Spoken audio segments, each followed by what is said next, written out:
안녕하세요. 저는 지금 고3, 중1 두 아이를 혼자 키우고 있어요. 매번 여기 사연을 들으면서 같이 화도 내고 답답해 하기도 하고 응원도 하고 그랬는데 오늘은 제가 여러분께 위로도 듣고 조언을 듣고 싶어서 이렇게 사연을 보내요. 저는 남편과 2년 전에 이혼했어요. 처음에 이혼을 결심할 때는 정말 막막하고 잘 살 수 있을까 하는 걱정이 많았어요. 사실 여자 혼자 두 아이를 키운다는 건 쉬운 일이 아니잖아요. 하지만 아이들의 적극적인 지지와 도움 덕분에 이혼을 결심하고 지금은 우리 세 명이 똘똘 뭉쳐서 전보다 더 행복하게 살고 있어요. 이혼이라는 것이 좋은 이야기는 아니지만 그래도 용기를 내어 저의 이혼 이야기를 한번 해볼까 해요. 저와 남편은 결혼하고 나서 원래 살던 곳이 아닌 다른 지역으로 이사를 하고 바로 아이를 가졌어요.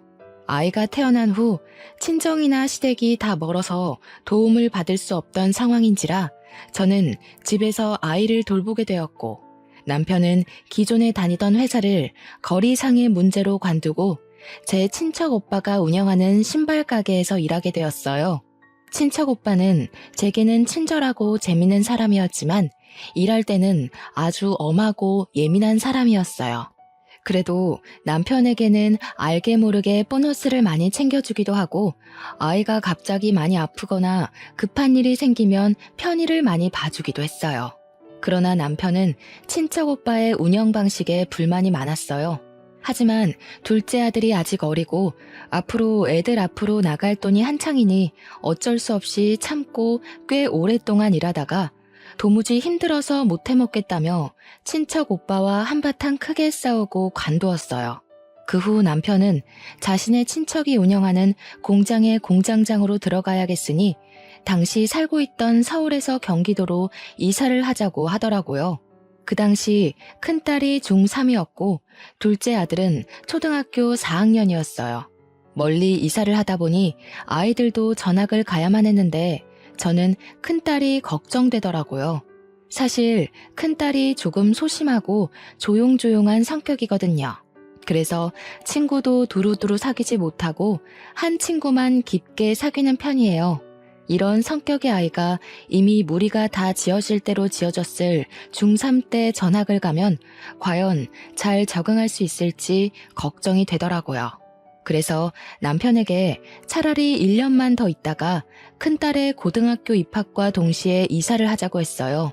그런데 친척의 공장에서는 지금 사람이 없으니 남편에게 빨리 오라고 했었나 봐요. 그래서 어쩔 수 없이 남편은 경기도 친척의 집에서 살고 저와 아이들은 서울에서 살다가 1년 뒤에 경기도로 이사하기로 했어요. 그런데 남편이 경기도의 친척 집에서 출퇴근한 지 일주일이 지나자 눈치 보인다고 차라리 빨리 이사를 오라고 하는 거예요. 그때가 4월이었어요. 이제 학교에서는 단짝이 생기고 노는 무리가 형성되었을 시기인데 전학을 가자니 아이들이 너무 걱정되었어요. 요새 뉴스에서 보면 학교 폭력도 이전과는 다르게 아주 심각하잖아요. 안 그래도 마음이 여린 큰딸이 혹시라도 나쁜 아이들의 표적이 되어 왕따라도 당하게 되면 어쩌나요? 그래서 아직은 아이들 때문에 지금 당장 이사는 안 될 것 같고 차라리 거기 근처에 원룸을 구해서 살라고 했어요.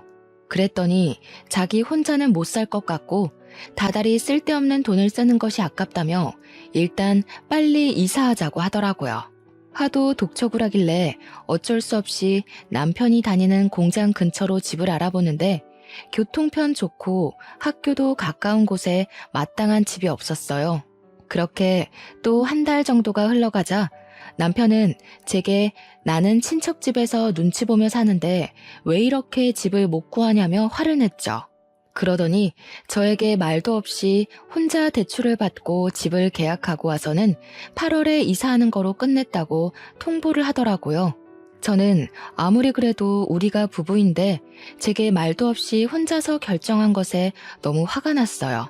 일단 집을 구했다고는 하니 어떤지 확인을 해보려고 갔는데 신축 빌라라 깔끔은 하지만 앞뒤로 다 빌라 짓는다고 공사 중이고 학교도 엄청 멀었어요. 그리고 너무 외져서 여기서 정말 사람 하나 납치당해도 아무도 모르겠더라고요. 대형마트도 엄청 멀어서 가려면 버스를 타고 가야만 했어요. 저는 왜 이런 곳에 상의도 없이 대출까지 받아서 집을 구했냐고 뭐라고 했지만 남편은 제 말은 듣지도 않았고 자기는 눈치를 보면서 살고 있다며 내 생각은 어떻게 하나도 하지 않냐고 자기 입장만 구구절절 얘기하더라고요. 저는 어차피 집에 있으니 그렇다 치고 아이들의 입장은 하나도 생각하지 않은 채 자신이 힘든 것만 얘기하는데 정말 어쩜 사람이 이렇게 이기적일 수도 있나 싶더라고요. 앞뒤가 꽉 막힌 남편과 대화라는 것을 시도하자니 정말 벽에다 대고 말을 하는 것 같아 저도 그냥 말하다 말고 지쳐서 집으로 혼자 돌아왔어요. 그 뒤로 저는 서울에서 혼자 아이들을 돌보며 이사 준비를 했네요.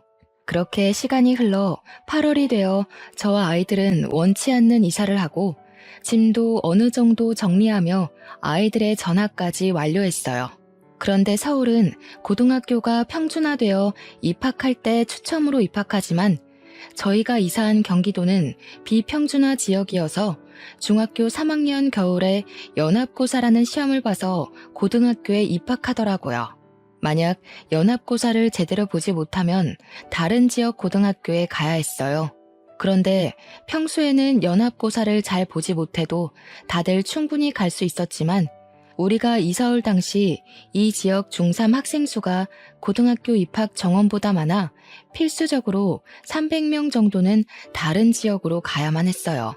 즉, 다른 연도와는 다르게 이번에는 연합고사를 형식적으로가 아닌 정말 제대로 잘 봐야지 원하는 고등학교에 갈 수 있는 상황이었죠. 이러한 상황에서 다른 학생들은 3월부터 준비를 해왔던 연합고사를 큰딸은 9월부터 준비를 해야 했어요. 남들보다 늦게 시작했기에 친구들을 따라잡으려면 매일 밤 늦게까지 공부를 해야만 했죠. 학교 적응하기도 힘든 와중에 학업 스트레스를 받는 큰딸을 보니까 자기만 생각하는 이기적인 남편이 정말 원망스럽더라고요. 남편이 1년만 원룸 구해서 살았으면 아이가 저렇게까지 스트레스 안 받아도 됐을 거잖아요. 이제 고작 16살밖에 되지 않은 저 체구도 작은 아이가 극심한 학업 스트레스로 잠도 못 자고 위장병까지 와서 밥도 제대로 먹지 못했어요. 저는 안쓰러워 죽겠는데 남편은 그런 딸을 위로해주지는 못할 망정 왜 그리 약해 빠졌냐고 뭐라고만 하더라고요. 보는 제가 정말 다 섭섭하고 화가 났죠. 한 번은 남편에게 여기로 이사만 오지 않았어도 큰딸이 저렇게까지 고생을 안 했을 것이라고 말했더니 남편은 그럼 나는 1년간 친척 집에서 눈치 보며 살아야 하는데 그런 건 생각하지 않냐고 제게 뭐라고 하더라고요.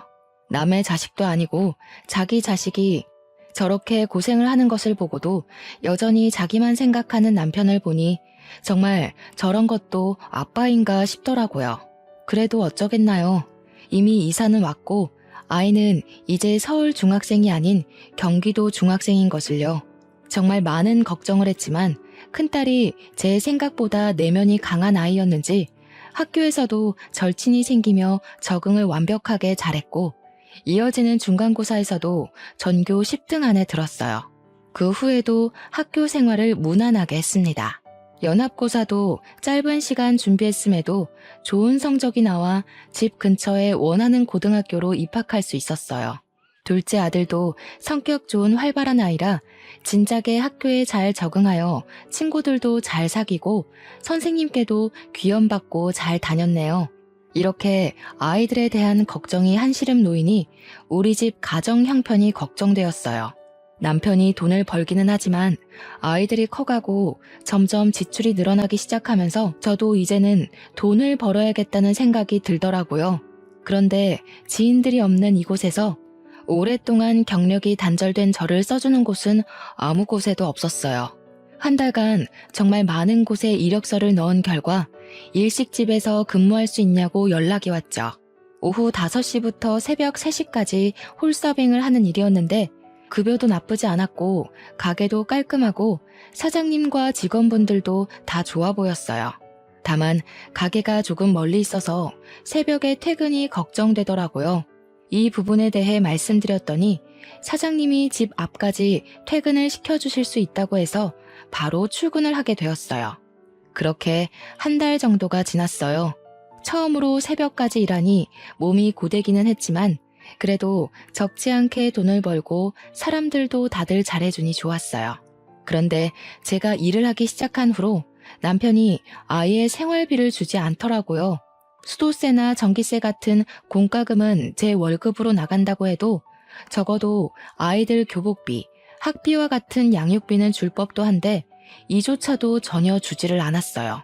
제가 생활비나 아이들 학원비를 내야 하니 돈을 좀 보내달라고 하면 남편은 너도 돈을 버는데 내가 왜 줘야 하냐고 하더라고요. 저도 돈을 벌기는 하지만 솔직히 그 돈이 많은 돈도 아니었고 아이들 학비나 용돈, 공과금을 내고 나면 저도 오히려 돈이 부족한 상황이었어요. 그나마 결혼하면서 친정엄마가 주신 비상금이 있어 망정이지 그 돈도 없었으면 저는 돈이 한 푼도 없는 상황이었죠. 그래서 제 월급 명세를 보여주며 공과금에 아이들 학원비, 학교 준비물을 사면 생활비나 반찬값이 한 푼도 없다고 했어요. 그래도 남편은 절약하고 줄이라고 하면서 절대 돈을 주지 않더라고요. 제가 뭐 그 돈으로 사치하겠다는 것도 아니고 커가는 아이들 먹이고 입히는 것에 쓰겠다는데 그조차도 용납하지 못하고 돈을 하나도 주지 않는 것이 정말 더럽고 치사하더라고요. 남편이 이런 식으로 나오니 저는 새벽까지 하는 일이 힘들어도 일을 관둘 수가 없었어요. 그러던 어느 날이었어요. 큰딸이 야간 자율학습을 마치고 밤 10시에 집에 오는데 집 근처에서 동네 깡패들을 만났다고 했어요. 다행히 큰딸이 잽싸게 뛰어와서 큰일은 없었지만 딸아이가 그런 일을 겪었다는 것이 너무 속상하더라고요. 제가 그 시간에 집에 있으면 당연히 학교 앞으로 나가겠지만 저는 그 시간에 가게에 있어야 하는 상황인지라 남편에게 어제의 일을 이야기하며 밤 10시에 아이를 데리고 오라고 부탁했어요. 남편은 고1이면 다 컸는데 무슨 데리러 가냐며 오히려 저한테 과잉보호한다며 뭐라고 하더라고요. 저는 그런 남편이 도무지 이해가 되지 않았어요. 제가 뭐 매일 데리러 가라는 것도 아니고 집이 외지고 근처에 사는 친구가 하나도 없는 상황에서 딸이 깡패를 만났다는데 부모라면 당연히 아이를 지켜야 하는 것 아닌가요? 저는 남편에게 제가 일을 하고 있어서 나가지 못하니 꼭 그날은 아이를 데리고 오라고 신신당부를 했죠. 남편은 시큰둥하게 알았다고 대답하더라고요. 다음날 큰딸에게 물어보니 역시나 남편은 아이를 데리러 나가지 않았고 집에서 TV를 보고 있었다고 하더라고요. 차라리 잠이 들었으면 그러려니 하겠지만 TV를 보고 있었다면 충분히 나갈 수도 있는 상황이었는데 자신이 귀찮아서 나가지 않았다는 것이잖아요. 아이가 깡패들한테 맞을 수도 있는 상황에서도 철저히 자기 자신만 생각하는 남편의 모습이 너무 실망스럽고 화가 나더라고요. 이렇게 자기 자신만 생각하며 살 거면 그냥 차라리 혼자 살고 아이도 낳지를 말지 결혼은 왜 해서 이렇게 저와 아이들을 괴롭게 만드나 하는 생각이 들었어요. 그로부터 며칠 뒤 아들의 생일이었어요. 저는 새벽에 퇴근하자마자 미역국을 끓이고 아침에 일어난 아들에게 축하한다고 이야기해 주었는데 남편은 축하한다는 말 한마디 없이 그냥 밥만 먹고 있더라고요. 아들이 남편에게 나 생일인데 선물이나 용돈 없냐고 물으니 남편은 정색하며 무슨 용돈이냐고 밥이나 먹으라고 하더라고요. 아들은 그런 남편의 모습을 보고 크게 실망한 표정을 지었어요.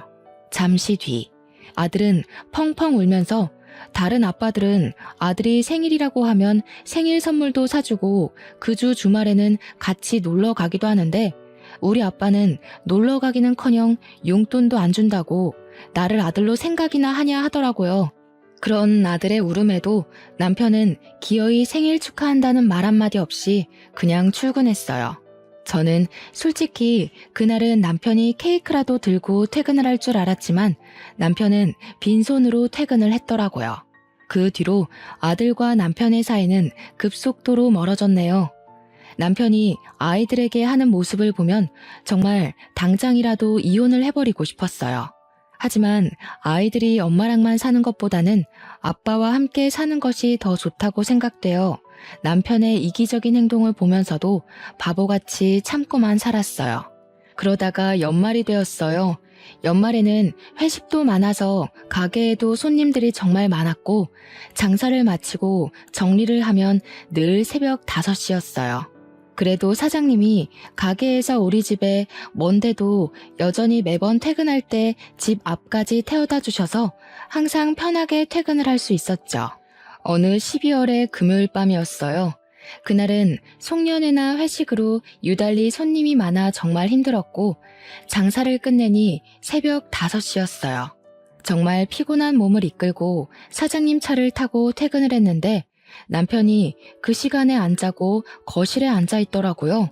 왜 안 자고 있냐고 물었더니 남편이 저를 아주 매섭게 노려보며 화를 냈어요. 너 이 시간까지 그놈이랑 같이 있었지? 애들도 있는데 잘하는 짓이다. 무슨 소리야? 나 지금까지 가게에서 일하다 왔어. 거짓말하지 마. 내가 방금 너 그놈 차에서 내리는 거 다 봤어. 그리고 원래 3시에 끝나잖아. 지금 6시야. 지금까지 그놈이랑 같이 있었잖아. 아니야? 요새 연말이라 손님들 많아서 늦게 끝난다고 얘기했잖아. 그리고 그분은 사장님이야. 새벽에 택시비도 비싸고 잘 잡히지도 않으니까 집 앞까지 태워다 주는 거라고. 그럼 왜 너만 그 차에서 내려? 다른 직원들은 어디에 가고? 그리고 내가 오늘만 본 줄 알아? 어제도 지난주에도 그 차에서 내리는 거 내 두 눈으로 똑똑히 봤어. 이게 불륜이지 뭐야? 사장이랑 바람 피우는 불륜녀. 일하고 오느라 피곤한 나에게 남편은 사장님과 바람 피우는 불륜녀라며 말도 안 되는 의심을 하고 소리를 지르며 화를 냈어요. 하지만 저는 정말 맹세코 사장님한테 다른 마음 품은 적이 단 한 번도 없었고 무엇보다 가게에 사모님이 함께 계셨어요. 제가 만약에 사장님과 불륜을 저질렀다면 이미 그 가게에서 잘렸겠죠. 그리고 사장님이 저만 태워다 주는 게 아니라 전 직원 다 태워주는데 우리 집이 가게에서 제일 멀어서 제가 제일 늦게 내리는 것 뿐이거든요. 그런데 남편은 제가 사장님 차에서 단둘이 있다가 내렸다는 사실 하나만 가지고 불륜을 의심하고 있었어요. 남편이 그 조용한 새벽에 고래고래 소리를 지르는 통에 아이들이 자다가 놀라서 나와 남편을 말렸어요. 아이들이 울면서 그만하라고 소리를 지르니 남편이 그냥 집 밖으로 나가버리더라고요. 저는 놀란 아이들을 진정시키고 잠깐 자려고 안방에 누웠는데 너무 억울하고 분통해서 피곤한데 잠도 안 왔어요. 잠시 후 아이들은 친구들 만나러 나가고 저 혼자 그냥 멍하니 누워있는데 남편이 들어왔어요. 진짜 솔직하게 말해봐. 정말 그놈이랑 만나는 거 아니야? 당연히 아니라고. 요새 연말이라서 손님들 많아서 늦게 끝나는 거라니까. 게다가 가게에 사모님도 같이 일하고 계시는데 만나고 뭐하고 할 게 뭐가 있어. 그럼 차라리 일 관둬. 그 일 관두고 다른 일해. 가게는 많잖아. 안 그래? 내가 왜? 나 이제 여기서 일 적응해서 잘 다니고 있는데 왜? 그리고 솔직히 다른 곳보다 여기가 훨씬 돈도 많이 줘. 애들 학비며 용돈, 생활비에 공과금까지 다 내 돈으로 하는 마당에 내가 왜 이 좋은 일자리 두고 다른 곳에 가야 하는데? 네가 돈도 안 주면서 어떻게 먹고 살아? 애들이랑 다들 쫄쫄 굶고 살아? 그건 그냥 아껴서 하면 되잖아. 사람이 자기 분수에 맞게 살아야지. 어떻게 맨날 고기만 먹어? 뭐? 내가 언제 뭐 비싼 고기를 먹지? 그리고 나만 먹어? 우리는 밥에 김치만 먹어도 커가는 애들은 고기도 먹고 해야 하잖아. 한 근에 얼마 안 되는 삼겹살 좀 애들 먹이고 싶은데 생활비에 공과금 내 월급으로 내고 나니 돈이 없더라 돈이. 말이 나와서 말인데 도대체 네 월급은 다 어디에다가 쓰니? 너야말로 새살림 차려서 여자한테 돈 다 갖다 바치는 거 아니야? 너 말이면 다인 줄 알아? 너야말로 그놈이랑 불륜 저지르고 거기 계속 그렇게 다니는 거 아니야? 네 남편이 그렇게 싫다는데 굳이 거기에 가야겠어? 이렇게 가게가 많은데? 저는 혼자 오해하고 진실을 알려고 하지도 않으며 귀를 닫아버린 남편과 이야기를 하자니 속이 터져서 돌아버리겠더라고요. 말해봤자 제 입만 아프고 시간만 낭비되니 그냥 나 잘 테니까 나가라고 했어요. 그런데도 남편은 계속 그곳을 관두지 않으면 이혼하겠다는 말까지 하더라고요. 솔직히 지금도 제 돈으로 다 먹고 사니 이혼을 해도 경제적으로 큰 문제는 없었어요. 아이들도 이제 혼자서 학교 다녀오고 저 없이도 알아서 밥도 잘 차려 먹고 생활할 수 있기도 했고요. 그런데 갑자기 이혼하면 아이들이 받을 정신적인 상처가 걱정되었어요. 특히 감정이 예민한 큰딸은 더 큰 상처를 받을 것 같았어요.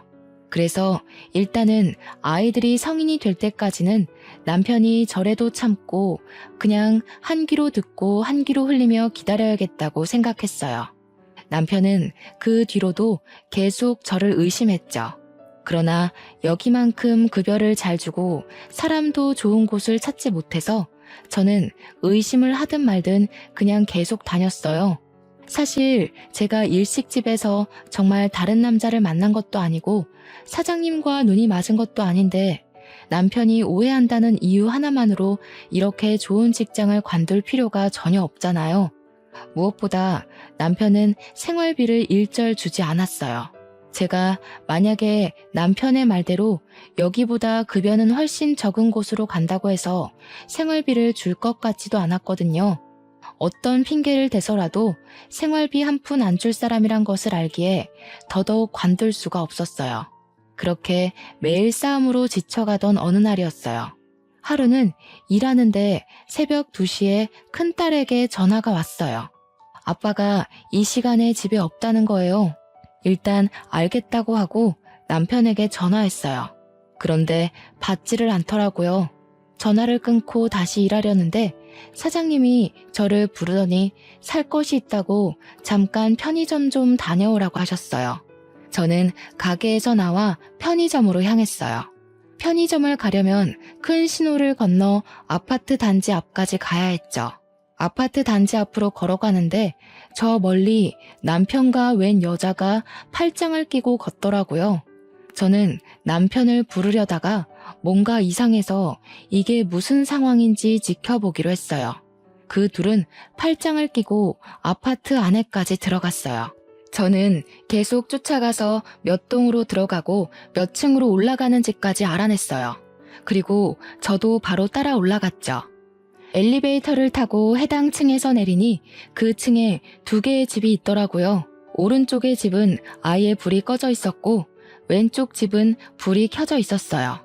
현관에 귀를 살짝 대보니 남편과 여자의 대화 소리가 들리더라고요. 저는 이 집에 남편이 있다고 확신하고 벨을 눌렀죠. 여자가 먼저 누구냐고 묻길래 일부러 말을 안 하고 가만히 있었어요. 제가 조용히 있다가 다시 벨을 누르니 남편이 누군데 이 시간에 벨을 누르냐고 화를 내며 현관문을 열었어요. 그런데 제가 그 앞에 서 있는 모습을 보고 깜짝 놀라더라고요. 네가 왜 여기 있어? 이 집은 어떻게 알고 온 거야? 너야말로 집에 있어야 할 이 시간에 이 집에 저 여자랑 왜 있니? 희진이가 전화 왔더라. 새벽에 잠깐 깼는데 네가 없다고. 아, 이렇게 2집 살림해서 우리 아이들 키울 돈이 없었니? 그래? 그래놓고 나한테 불륜을 저지르니 마느니 방귀 낀 놈이 성낸다더니 딱 그 꼴이네. 여보, 누구야? 누구길래 이렇게 화를 내? 아이 이야기는 또 뭐고? 여보? 지금 상황 보면 모르시겠어요? 이 사람 원래 저랑 결혼해서 애가 2이나 있는 유부남이에요. 뭐 어차피 저는 이 사람 성격에 질려서 이혼하려던 참이었으니까 그쪽이 이 남자를 가지든 말든 알아서 하세요. 서영아, 아니야. 이 사람 옛날에 한번 만났는데 정신이 좀 오락가락해. 허언증도 있고 좀 그래. 이 시간에 이렇게 다니는 거 보면 모르겠어? 그렇게 병원을 가라는데도 가지도 않고 그러네. 그니까 서영이는 상관하지 마. 알았지? 그냥 정신 나간 여자야. 남편은 저를 정신병자 취급하며 정신 나간 여자라고까지 했어요. 지금 생각해보면 딱히 틀린 말은 아니었던 것 같아요. 자기밖에 모르고 제멋대로 상상의 나래를 펼치고 의심하는 사람과 사느라 그때는 정말 저도 제정신으로 버티기가 힘들었거든요. 정말 아이들이 있으니 버티고 참았지 아이들마저 없었으면 이미 저는 정신병원에 갔을지도 모르겠네요. 아무튼 그런 남편의 말을 상간녀는 그 말을 또 곧이곧대로 듣고 저에게 나가라고 하더라고요. 저는 더 화내고 따져묻고 싶었지만 상간녀와 남편이 나를 밀어내고 문을 닫아버리는 통에 나올 수밖에 없었어요. 아파트 밖으로 나와 다시 정신을 가다듬고 편의점 갔다가 가게에 들어가는데 이 상황이 화가 나는 것이 아니라 오히려 마음이 싹 정리되면서 편안해지더라고요. 그날 홀가분한 마음으로 퇴근하고 집에 오니 새벽 4시였고 남편은 당연히 집에 없었어요. 그때까지 걱정으로 잠을 자지 못하는 큰딸에게 아빠와 연락이 되었는데 잠깐 회사에 일이 생겨서 급하게 나갔다고 했어요. 아무리 못된 남편이라도 아이들에게는 자신을 낳아준 아빠인데 그런 아빠가 다른 여자와 살림을 차렸다는 이야기는 차마 못하겠더라고요. 그리고 큰딸에게 혹시라도 아빠랑 엄마가 이혼하면 어떨 것 같냐고 물어봤어요. 큰딸은 그래도 자기는 엄마 편이라고 하며 이혼하면 오히려 좋다고 하더라고요. 이야기해보니 큰딸은 그동안 남편이 제게 생활비 한 푼도 안 주고 오히려 다른 남자 만난다고 오해했던 것까지 모든 상황을 다 알고 있더라고요. 그러면서 저와 남편이 싸우는 거 보면서 불안하게 사느니 차라리 좀 힘들어도 저와 마음 편하게 사는 게 더 좋다고 말했어요. 그래도 이제 고3인데 부모의 이혼이 신경 쓰이지 않겠냐고 물으니 고3이라서 더 이혼하는 게 좋을 것 같다며 맨날 싸우는 소리 들으면서 불안한 것보다 차라리 이혼하는 편이 덜 신경 쓰일 것 같다고 말했어요. 저와 큰딸의 대화 소리에 둘째 아들도 잠에서 깼어요. 저는 아들이 일어난 김에 아들의 생각도 물어보았어요. 아들도 역시 아빠와 함께 좋은 시간을 보낸 적도 없고 집에 오면 자신들과 함께 있는 것을 귀찮아하고 아빠가 집에 있으면 오히려 더 불안하고 좋지 않다며 이혼하는 것에 찬성한다고 하더라고요. 아이들의 말을 듣고 저는 바로 남편과 이혼을 하기로 마음먹었어요. 사실 저는 이기적이고 아이들조차도 돌보려 하지 않는 남편에게 이미 5만 가지 정이 다 떨어진 상태여서 다른 여자를 만나 무슨 짓을 하든 말든 저는 아무 상관이 없었어요. 항상 이혼하고 싶은 마음은 굴뚝 같았지만 그래도 아이들에게는 이 사람이 아빠인데 이혼한다면 아이들의 마음에 큰 상처를 줄 것 같아 이혼을 못하고 있었거든요.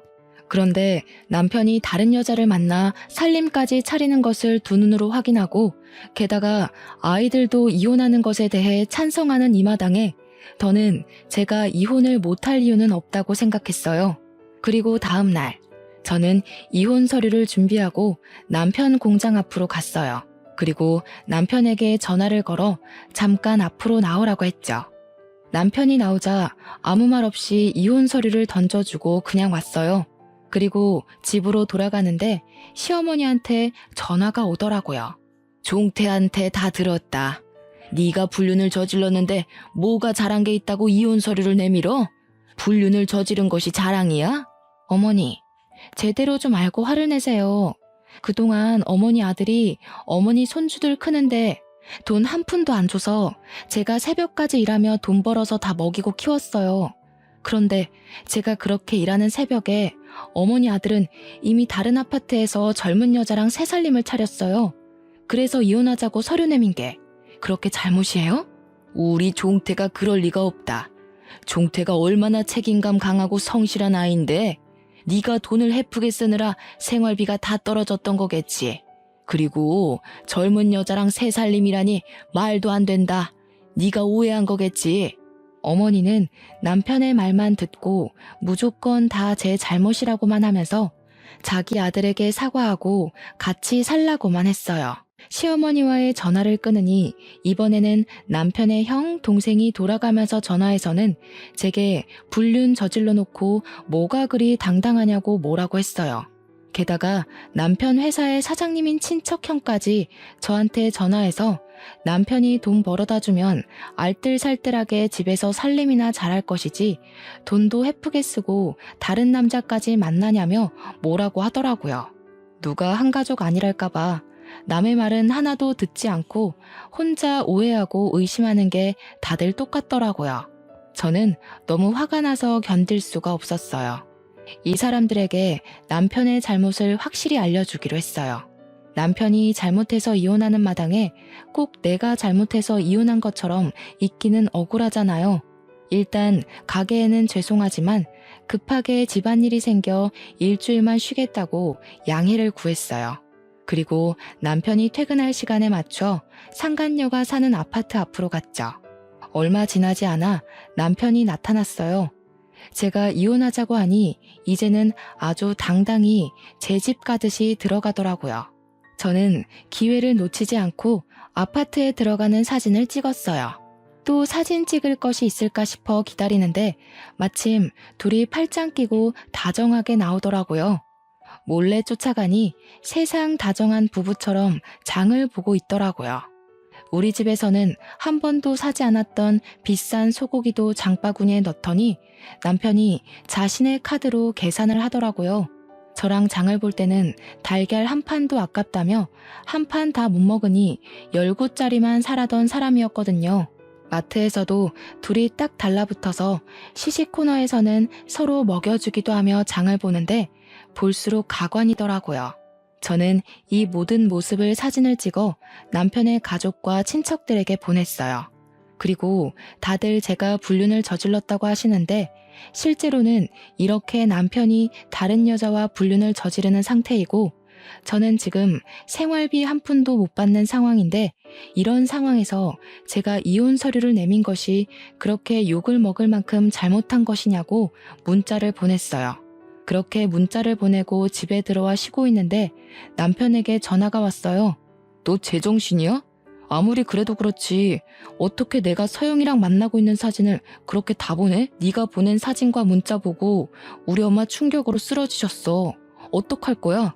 네가 나보고 정신 나간 여자라며. 정신 나간 여자가 무슨 짓인들 못할까?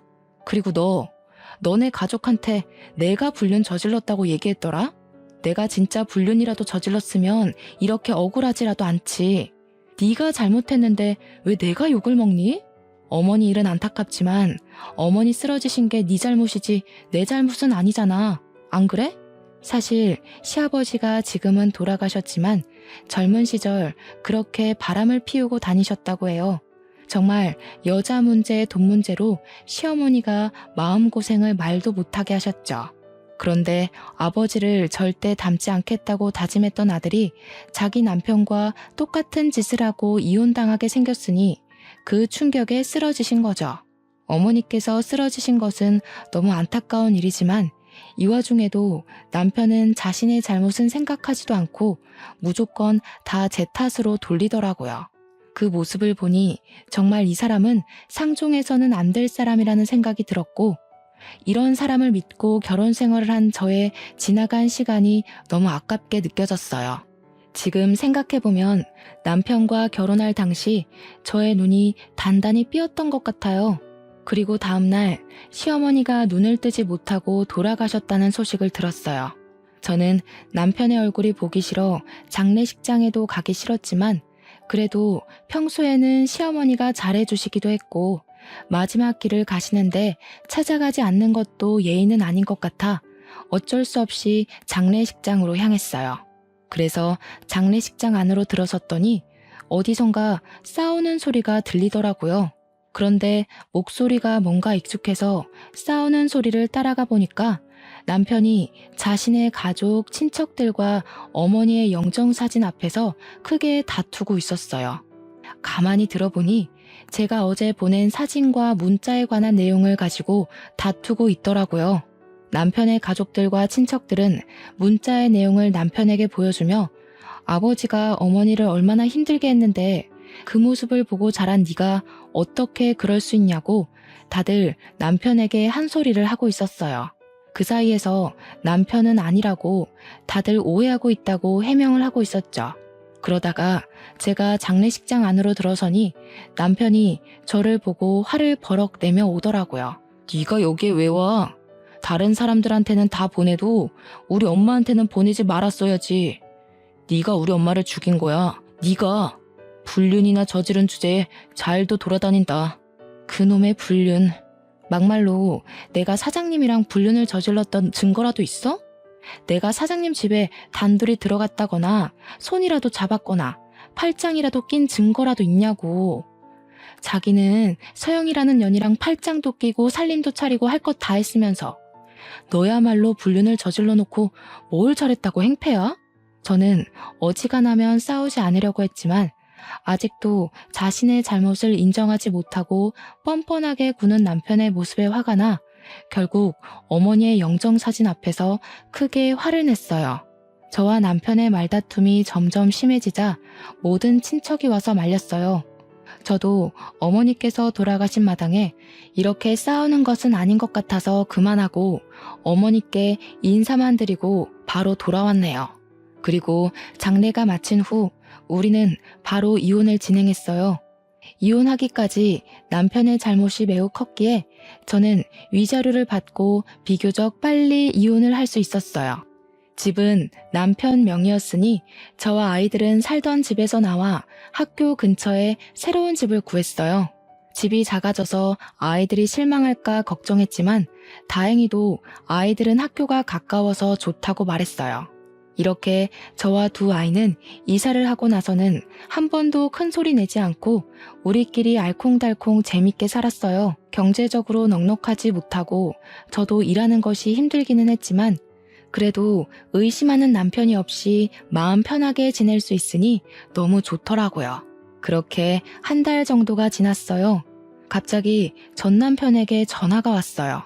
저는 받기 싫었지만 이 인간이 무슨 이야기를 하려고 하나 궁금해서 받아봤더니 잠깐 일이 있다고 만나자는 거예요. 저는 당연히 싫다고 하고 그냥 끊어버렸죠. 그러고 나서 집에서 쉬고 있는데 누가 문을 똑똑 두드리더라고요. 문을 열어보니 전 남편이었어요. 그때가 평일 낮이라 회사에 있을 시간일 텐데 거짓골이 돼서 제 앞에 서 있더라고요.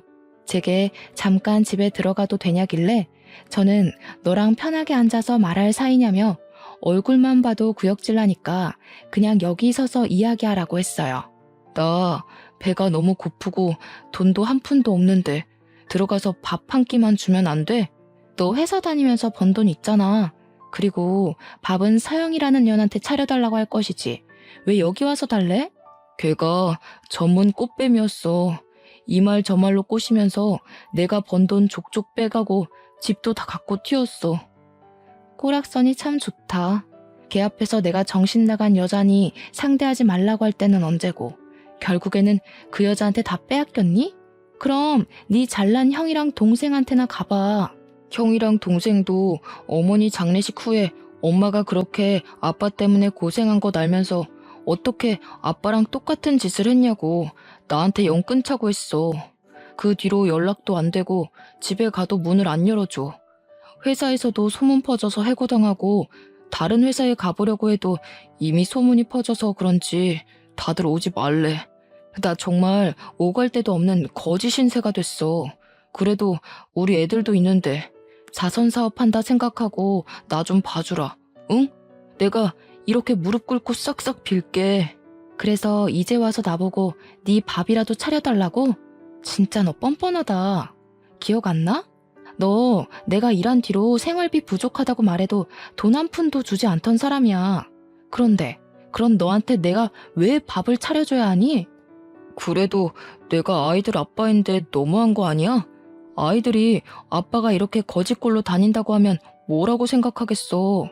그렇게 아이들 생각한다는 사람이 야자 끝나고 오는 길에 깡패 만날 것 같아서 데리러 가라니까 TV나 보고 있었냐? 애들 생일은 알아? 네가 애들 생일에 미역국 끓이고 케이크라도 사준 적 있어? 큰딸 고등학교 입학한 후로 애들 학비, 학원비 한 푼이라도 네 월급에서 나간 적 있어? 우리 애들은 널 아빠로 생각하지 않아.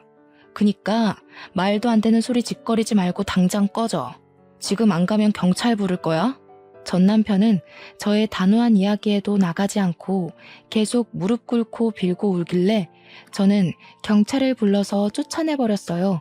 나가면서도 그래도 한때는 아이들 아빠인데 어떻게 이렇게 매정하냐며 뭐라고 하더라고요.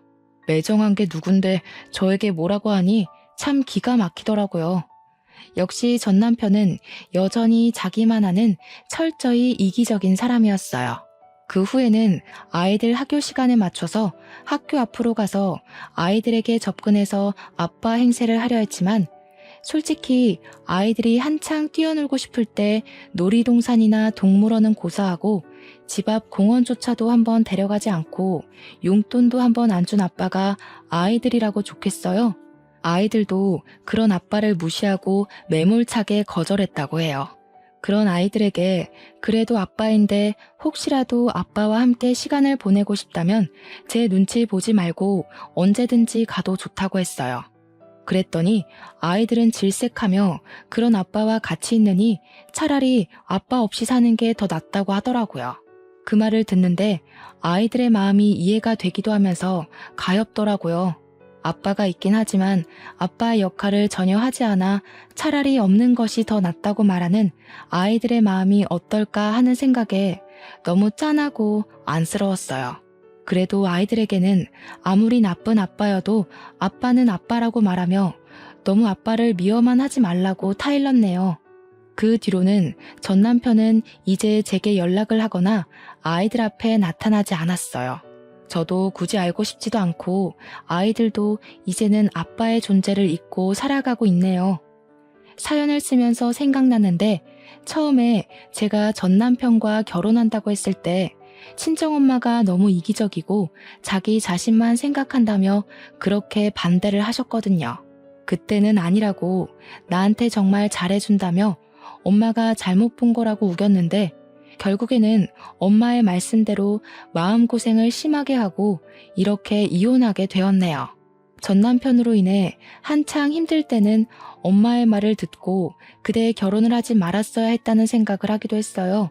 하지만 한편으로는 전 남편과 결혼해서 누구보다도 야무지고 속이 꽉 찬 두 아이를 만났으니 그래도 결혼을 통해 제 인생의 가장 큰 보물을 얻었다는 생각도 드네요. 비록 이혼이라는 과정을 통해 아이들에게 본의 아니게 상처를 주긴 했지만 그 상처를 보듬어주고 아이들 아빠 몫까지 최선을 다해 사랑해주며 감사한 마음으로 살아가려고요. 부디 저의 딸은 저와 같은 상황들을 겪지 않고 마음 잘 맞고 이야기 잘 들어주는 좋은 남편 만나 평생 행복하게 살면 좋겠네요. 마지막으로 한창 부모의 사랑이 필요할 시기에 사랑은커녕 부모가 싸우는 것만 보았지만 그래도 사고 한번 치지 않고 잘 자라고 있는 우리 아이들에게 진심으로 고맙고 사랑한다는 말을 전하고 싶네요. 이제 나이가 들어 새벽까지 일하기가 쉽지는 않지만 그래도 힘을 내보렵니다. 저는 두 아이의 엄마니까요. 지금까지 저의 사연을 들어주셔서 감사합니다.